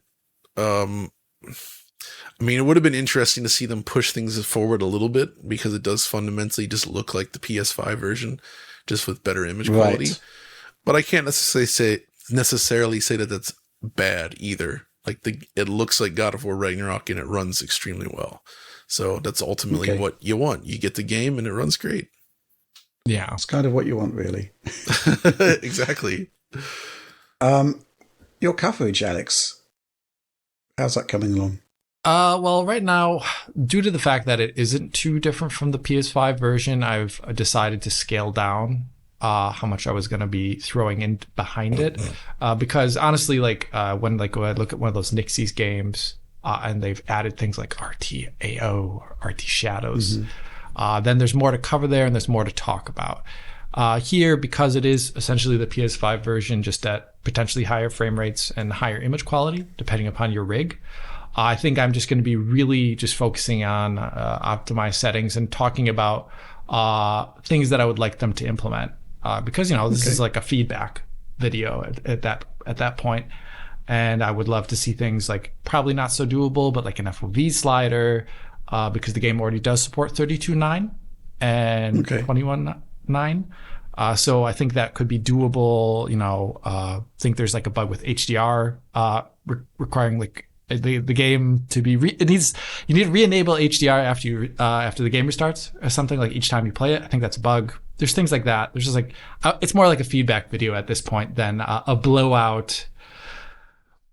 Here's Ragnarok on PC destroying the consoles or something like that. It's not going to be like that. Fair enough. Yeah. Okay, let's move on to the next question. This one from some guy person. What do you guys make of Nintendo suing Palworld for patent violation? How do you see that mattering compared to a trademark or copyright violation? We kind of suspected something would happen between Nintendo and the creators of Palworld, bearing in mind the similarities. But then again, are there really truly original ideas in gaming at this point? And is the concept of actually going after the developers for patent violations as opposed for trademark or copyright violations in some way more morally questionable? John, what do you think about this? Oh, man.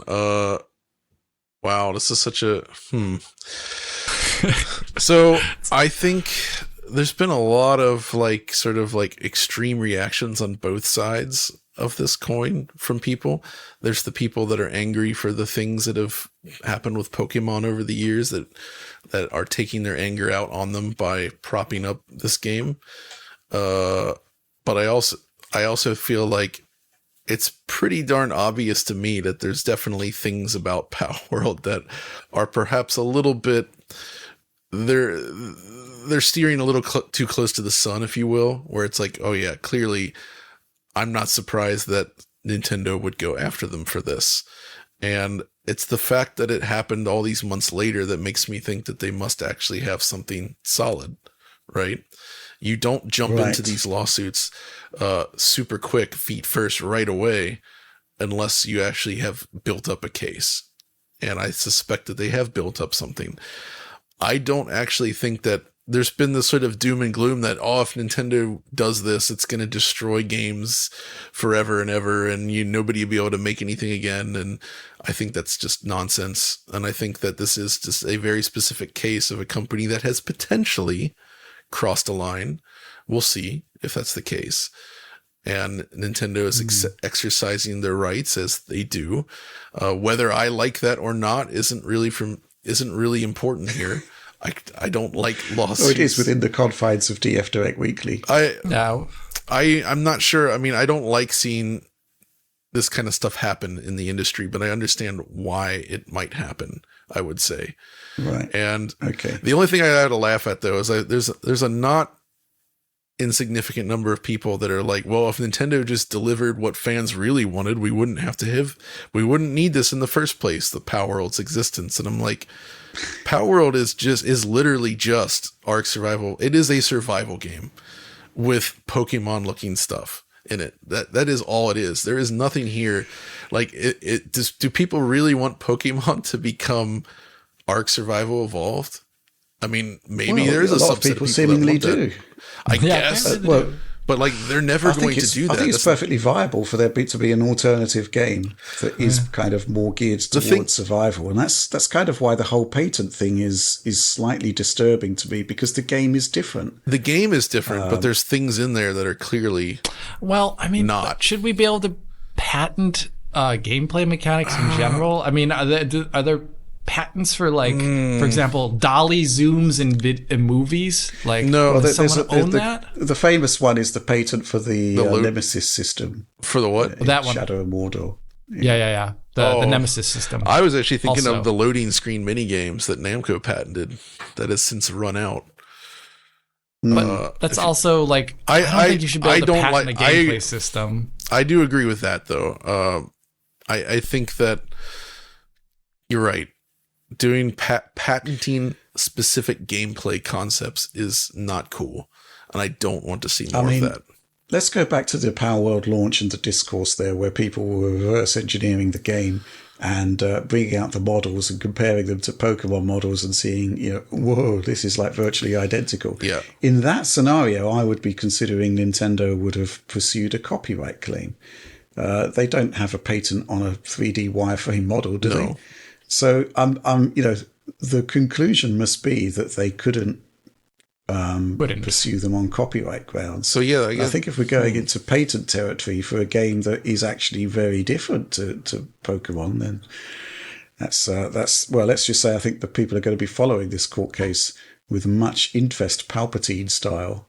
Any thoughts, Alex? Whoever wins, we lose. I'll follow this. I also don't want Nintendo to win because I don't like the idea of patented gameplay design in any capacity. I think it's great that you can riff off an older game and really change it or improve it. Even just like one mechanic that is like lifted wholesale. I think that's great for games. So I don't want them to win. That's for certain.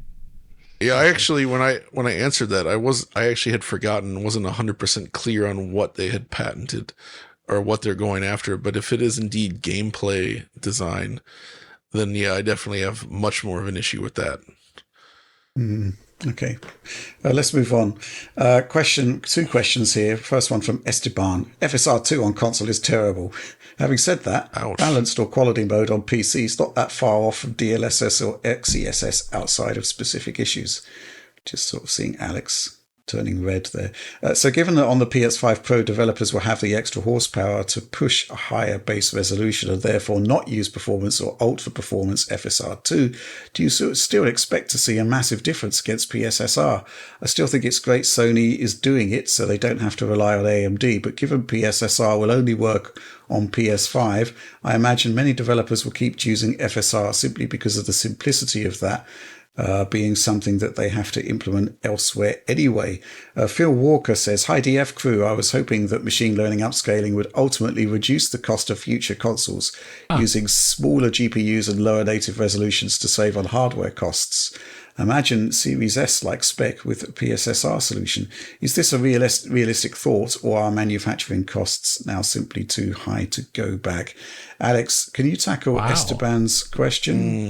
These are good questions. I would say just really quickly at Phil, I would have loved that future because, in terms of you need a smaller GPU, but you get more out of it. The transistors that you're spending on something like a Tensor Core are like more direct, they're more energy efficient than running the same thing on compute, which kind of ties into the FSR4 thing we were talking about earlier. For battery life, I would have loved that future, but I think the cost of manufacturing just any sort of specialized small SoC is super expensive. So, and it's a new chip that's competing with other people using the same process. It just didn't come out that way. But I disagree with Esteban on FSR2 being better in balanced or quality mode in some sort of more comparable way to XeSS or DLSS, just because go back to that video that we just put out about PS5 Pro where I show Ratchet and Clank versus PSSR, and pay attention to when I look at the audience and as well as Ratchet moving. It's like a 2-second clip of very low movement in the entire image. Just like a couple things moving. And you can already see larger differences there. And FSR2 falls apart in motion regardless of quality level because of the way it does reconstruction. This like reactive mask, whatever, the way it's like rejecting pixels and keeping the old ones. It doesn't do movement well. It's just that the issues become smaller maybe in screen space to a certain degree, the more internal resolution is given to it. But it's still there, and especially, it won't fix the way FSR2 handles particles. The more resolution you throw at it, it'll still do that. A lot of things. It still doesn't fix like the core aspects of it. And I think that is a big upgrade for PSSR, and it should not be looked at lightly. I think a lot of people didn't like FSR2 particularly when it's in motion. Okay. But I think FSR won't go away anytime soon. We still have PS5 and we still have Xbox Series X and S. So it's going to be here for the next 4 to 5 years, easily, if not longer. Yes. Okay, John. I don't really have too much to add to that. I think Alex, you kind of locked that down. I think looking at Phil's comment, absolutely, machine learning is going to be a key component of the next generation of consoles, and I think, for Sony, PS5 Pro is very much a sort of tryout for that because, if you think about all of the companies out there working with AI, Microsoft have got a lot going on that we don't know about, I suspect. We've seen Auto SR, which, based on the limited scope it has to upscale, I think is quite impressive. If they could actually marry that with the inputs of like DLSS and PSSR, there could be some really interesting stuff happening there. But just generally within Microsoft, there's a huge amount of AI development going on, and I'm pretty convinced that a lot of that will feed into the so-called biggest generational leap of all time that they've been talking about, because it ain't going to be coming from throwing transistors at the problem. So I suspect that is definitely what's going on there. So it just makes sense. And we've only just really started there. And I think for Sony to, kick off with upscaling is probably the best solution there. But remember, the machine learning silicon itself is general purpose hardware. It can be used to do anything. So I suspect this is just the beginning. I'll defer to Alex on the image quality stuff, but yes, I agree. We've got to see more PSSR though, right? Because we've only really seen in practice a few clips and an extended Final Fantasy VII Rebirth clip, which has to be said is very impressive. But on the flip side, looks that impressive because the base PlayStation 5 is relatively poor to what it could have been. So we need to see much, much more on PSSR. Next question. This question comes from Jonathan Hamilton. I suspect it will be over quite quickly. Oh, yeah. What benefits, if any, do you expect the PlayStation 5 Pro to bring to the PlayStation Portal? And I think I could answer this one fairly quickly, because let's consider what the PlayStation Portal is. It's effectively, it sounds a bit condescending, but it's a dumb client. It's a receiver of encoded video signals that it decodes and then beams back your inputs. So the quality advantages that PS5 Pro will bring to the Portal primarily come from the PS5 Pro. So, essentially you will have better image quality at the base level, not factoring in encoding. You will have the enhanced ray tracing effects. If a game on PS5 doesn't look that great at 60 frames per second, but does look much better on the Pro, that will obviously transfer to a certain extent to the Portable. The question is it going to do anything for video encoding quality? That is the big question. Is the silicon for the video encoder block within the PS5 Pro just the same as PS5? Maybe Sony decided they don't need to throw any extra transistors at that, or is it better? Does it have lower latency? Those are the big questions for me. If they can actually produce a better quality video encode from the PS5 Pro's video encoder, potentially you could see some benefits on the Portal. And they could be quite significant. If they up the bit rate, which, well, to be fair, they could do that on the standard PlayStation 5, that could result in improved quality on the PS5 gameplay that's beamed to the Portal. Occam's razor, though, I suspect it will be much the same. It's just the base image that will be going out will be of a higher quality. Anything to add to that, John? I mean, I think you're right on the money. It would be cool if they improve those things and fundamentally solve some of the problems with the Portal, but it's very likely that they will not. But we'll see. Okay, fair enough. Let's move on. This question from Yazid.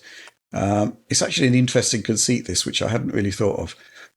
Hey guys, with the rumours that Sony is sticking with AMD, future backwards compatibility is all but confirmed. Despite the negativity surrounding the PS5 Pro, one of the least talked about justifications for its existence is working a primer for the future PlayStation 6. It's safe to assume that future backwards compatibility would run under PS5 Pro mode, just as PS5 did for PS4 Pro enhanced games. If that's the case, wouldn't everyone benefit, including those who decide to skip the PlayStation 5 Pro? I certainly appreciated the PS4 Pro updates when I got my PS5. Yes. John, fair point, right? Absolutely a fair point. And that's one of the reasons why I think, even for those uninterested in purchasing it, the existence of the PS5 Pro is a good thing, whether now or long term. And yeah, it will very likely carry directly over to whatever comes next. They clearly place a premium on backwards compatibility now. So, conceivably, this will solve similar problems as we saw with the PS4 Pro versions, where games that have unstable performance should be fixed. Games with dynamic resolution scaling, that should just push it to the upper bounds and just sort of stick there. All those typical things, which means, even if you don't dive in now, this will eventually lead to better looking games, PlayStation 5 generation games running on that new system, which, like he says, it's good for everyone. Yeah, absolutely. Alex? Yeah, I mean, same thing. That's a great benefit. I also, I'm very curious about future scalability of PSSR. One thing that we don't know about yet is whether or not PSSR's model updates like DLSS does on PC, where on PC, due to Windows DLLs, you can, or even just the driver can actually do this now. with using NV Profile Inspector, where you can just upgrade the version of DLSS you have. Right. And you get the benefits of that. I'm very curious if that is something that also PS5 Pro and subsequently PS6 will have. I want to hope they do, actually. Yeah, I kind of get this point, and I think there's actually more to it. There's going to be games on PlayStation 5 Pro that are still going to be running at 30 frames per second, but they will look fantastic at 30 frames per second. And there's every chance that, when PlayStation 6 rolls up, those games could have patches retroactively active that unlock to 60 frames per second, exactly as we saw the likes of Days Gone and Horizon Zero Dawn. So I think that's actually kind of like, a really good point and a future benefit as such. You're getting all of these potentially better games via back-compat from PlayStation 6 to the PlayStation 5 era. So that's a really, really interesting point. Let's move on. This one from George, and it's a question we get asked a lot. Hello, DF. What would you say is the likelihood we'll get a 40 FPS mode for GTA 6 on PlayStation 4 Pro? I assume it's 5 Pro. Could it really be the case that GTA is so CPU bound that the Pro's extra 45% GPU power combined with a potentially lower internal render resolution compensated for by PSSR isn't enough for a stable 40 FPS experience? Alex? Wow. I mean, I don't know how the game is running right now in development. But that's the point. It seems much more realistic than a 60 FPS mode. We don't have any evidence of Rockstar doing anything like that before. I don't think there's any 40 FPS modes in any Rockstar game. But how many games have they released within that time frame? I don't know. They updated GTA 5. Yes, GTA 5. They did update that, and there wasn't a 40 FPS mode there. There was the 30 and the 60 with the various compromises between them. So maybe, sure, why not? Maybe. I think that's much more realistic from a CPU perspective than 60 FPS. Okay, John, what do you think? I mean, I think one of these things that you would like to see, but we'd like to see 60 FPS as well. I mean, yeah, we'd like to see all of this, but it's kind of unanswerable right now. We don't know anything about the scalability of it, and we don't know what their interest is in implementing alternative display modes, right? Like, these are just questions we don't have an answer to. I think it's absolutely possible, and I suspect they could do it. The thing about a game in development like this is a lot of the stuff is design choice. If they wanted this game to be 60 FPS, they could do it. That would have to be a choice they make early on. And we presume they probably have not made that choice, but we don't know. So we'll find out. Yeah, this comes up a lot because it came up in March, and it came up with the Pro reveal where, outlets like IGN are reporting us saying, the PS5 Pro can't do GTA 6 at 60 frames per second. Let me be completely clear about the position here. First of all, we don't know because we haven't seen the game. We have no insights whatsoever. We've seen a trailer which runs at 30 frames per second. We can make some inferences about that trailer, and we can also look at what Rockstar has done in the past with their games, with their big, mega blockbuster games. And what that tells us is that 30 frames per second is the most viable target, and that was also the target in the trailer reveal.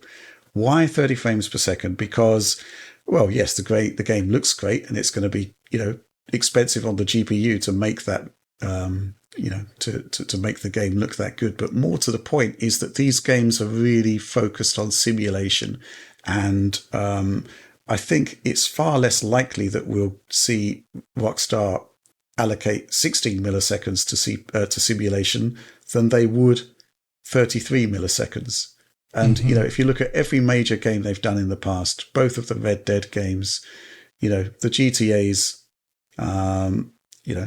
they all targeted 30 frames per second because they're hammering the CPU. In terms of the 40 frames per second stuff, the issue there is that you've got to basically reduce your CPU budget by 8.3 milliseconds to get to 40 frames per second. And that is, I would say, a lot of headroom that you're you're assuming that the game has. And I suspect they're going to be using the CPU quite heavily. So I actually find the concept of a 40 frames per second mode more plausible than a 60 frames per second mode, but still unlikely, I would say. Yeah. Sorry. Let's move on to the next question. A couple of questions, actually, following up on your Jedi Survivor coverage, Alex. Oh, boy. Yeah, James Denny, I think. First question, hello, DF team, exclamation point. Somehow, Alex returns to Jedi Survivor. My question to Alex, do tools and settings exist in UE4 to solve the problems still present in the game? If yes, can he speculate as to why Respawn isn't using them? Are there any other games developed on UE4 that could hold up as exemplars of good performance? Cheers, exclamation point. That's a slightly tricky question, but this one from the mighty Ethan. Hey DF, exclamation point. With Jedi Survivor being quote unquote improved but still poor, I can't help but wonder if it released in this state, if it would still have been the worst AAA PC release of 2023, or if something else would have taken the title. Why is Respawn failing so utterly to fix its problems when we know other developers have been able to address similar issues? I don't think we've ever seen a developer address issues this profound, but I don't know. It doesn't, going back to the mighty Ethan, it doesn't appear to be for lack of effort. Thanks for your insight, as always, exclamation point. Right. Alex, where do you begin with this one? The issues of what that the game has in UE4, like I think UE4 was not is I don't think UE4 is actually a good engine for anything more overly complex than just like linear corridors with loading screens. I'm quite serious about that. I think it requires a lot of very special things that UE4 was not designed to do something more ambitious, more open, a lot of density, real-time streaming. And I think that's the areas that Jedi Survivor really fails in hardcore. I also think it was an engine not designed around ray tracing. It was added on like ex post, and as a result, it's like there's a lot of issues there. I also think Epic didn't take shader compilation serious until they were called out on it much into the UE5 era.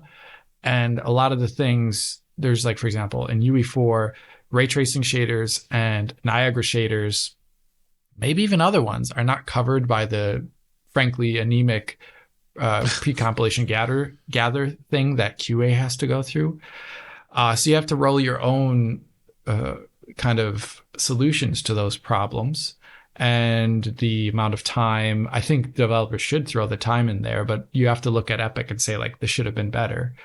So I think some of that, there is things that they couldn't solve with base UE4, but I think since they make, since these things are like millions of dollars of return, and there's just like, I feel like there should be a modicum of not effort, but like of quality that we should expect of games. I think we should expect something that has the word Star Wars in it to be good and have like quality. So I think that's the problem, really.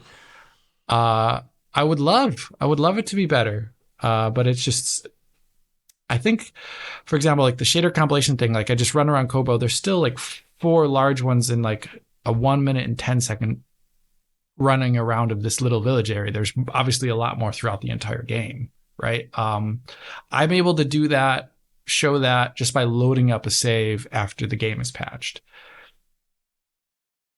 I'm just a simple user there. I don't know. I feel like there could be some.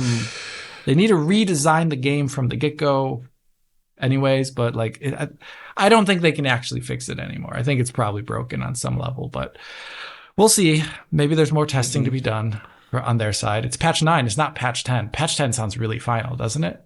Like patch 9. Well, it's entirely arbitrary from my perspective. I know. I thought patch 8 was final, so I don't know. I'm just making. I do like the idea of a sort of a quality level that's based on the decimal system. Yeah. You get to 10 and everything's fine. Yeah, it's like how there's no earthquakes greater than 10 or something like that. Yeah, it's like warp factor 10. There'll be patch 9.95. Yeah, they just won't ever dare. And if you go faster than it, then it's no longer Star Wars. It's like, see, you're seeing stars. Everyone will turn into lizards. Yeah. Oh God. Thank you, Janeway. To answer the mighty Ethan's question, I still think it would be one of the poorest releases of 2023. But you can turn off ray tracing now and get a much better experience than you could at launch. A lot better. It still has issues and it still requires super high-end kit.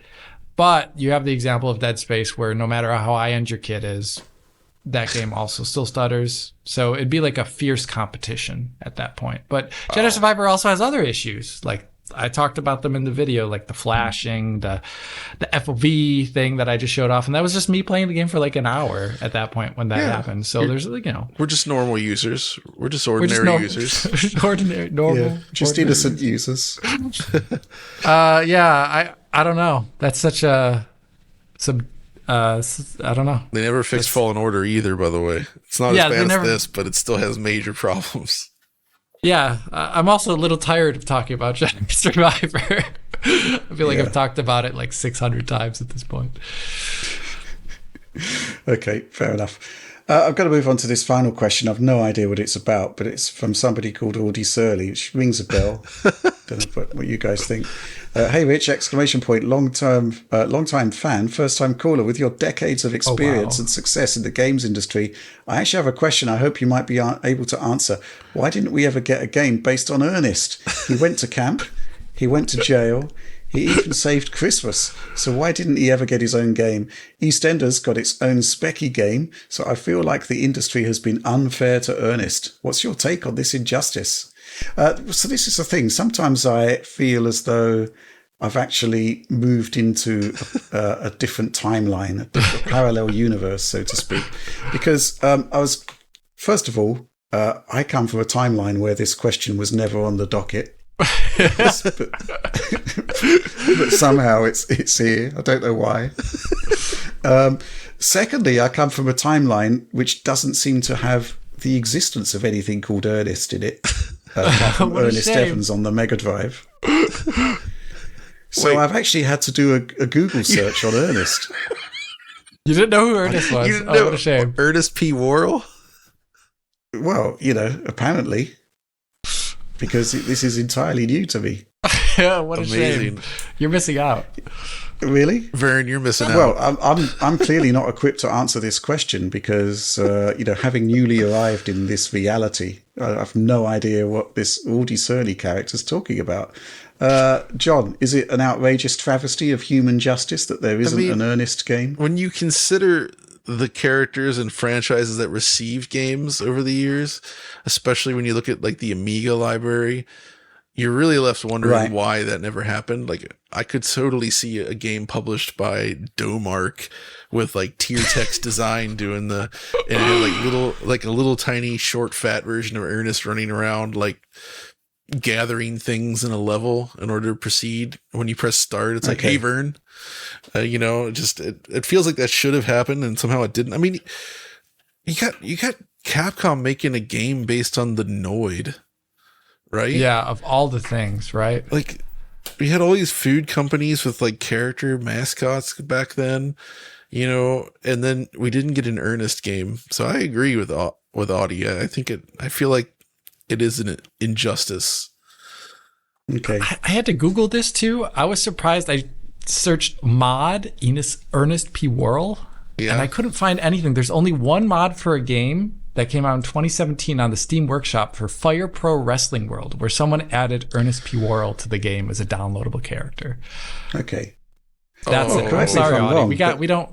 There's no scares. That's because it's well known that if you look up John Cena, he pretty much looks like he's turning into Ernest P. Worrell. Over time. Yeah, Jim, like if they brought the Ernest character back, they could totally have John Cena play the role. Do it. Do it. I mean, actually, that makes a lot of sense to me. Do it.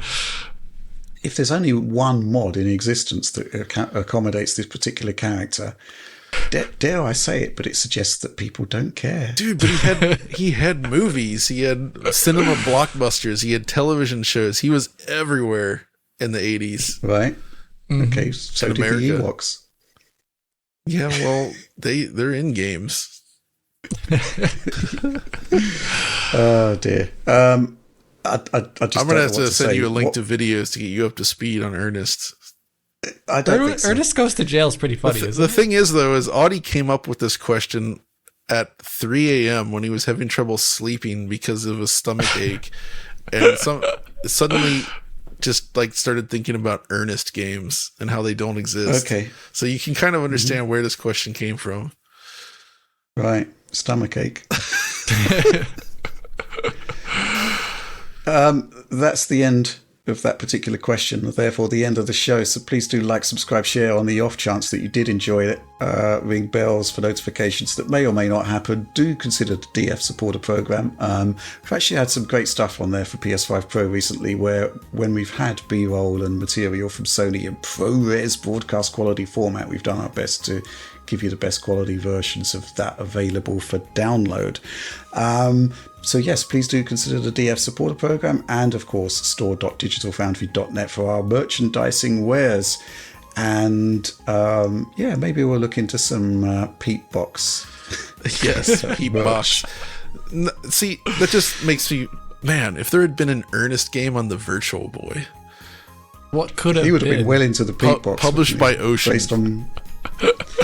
I just googled some images for this Ernest character, and there's wackiness here, isn't there? Oh yeah, there's hijinks. I don't like wackiness. It's the wackiness that Rich. Yeah. Beatboxes, though, it's the future.